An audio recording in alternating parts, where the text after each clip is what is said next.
ሰላም ጤና ይስጥልን። ቦኒ በብዙዎቻችን ዘንድ የምትታወቀው በጽናቷ ነበር። ህይወት የጣለችባትን ከባድ ፈተና አልፋ ከውድቀት ተነስታ ሊስትሮ ሰርታ የሱስን ሰንሰለት በጥሳ በሁለት እግሮቿ ጸንታ የቆመች ብርቱ ሴት ነበረች። ጎዳናው አልበገራትም፣ ብርዱና ረሃቡ አላሸነፋትም። ቦኒ ካለፈችበት የህይወት ጨለማ ወጥታ ለብዙ ሰዎች ተስፋ መሆን የጀመረች የዘመናችን ጀግና ነበረች።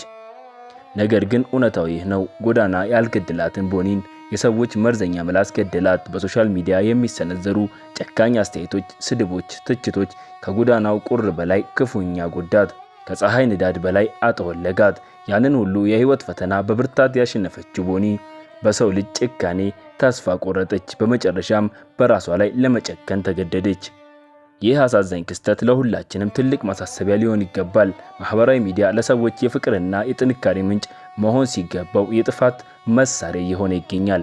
ማስተዋል ያለብን ህይወት ከማህበራዊ ሚዲያ ጫጫታ እጅግ ትልቃለች። መኖር ድል ነው። ከመኖር ብዙ ይገኛል፣ ካለመኖር ግን ምንም። አይዞን መባባል ዛሬ በመኖራችን ብቻ ተስፋ የምንሆነውና የምናበረታታው እልፍ ሰው አለ። ምንም ቢከብድ ህይወት ምንም ያህል ፈተና ቢደራረብብን አይዞን እንባባል፣ በእርግጠኝነት ይነጋል።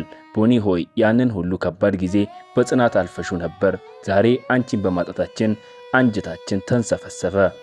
ለቤተሰቦችና ለወዳጅ መጽናናት እንመኛለን። የሰው ምላስ ከመርዝ ይከፋልና እባካችሁ ለምንናገረው ቃል እንጠንቀቅ።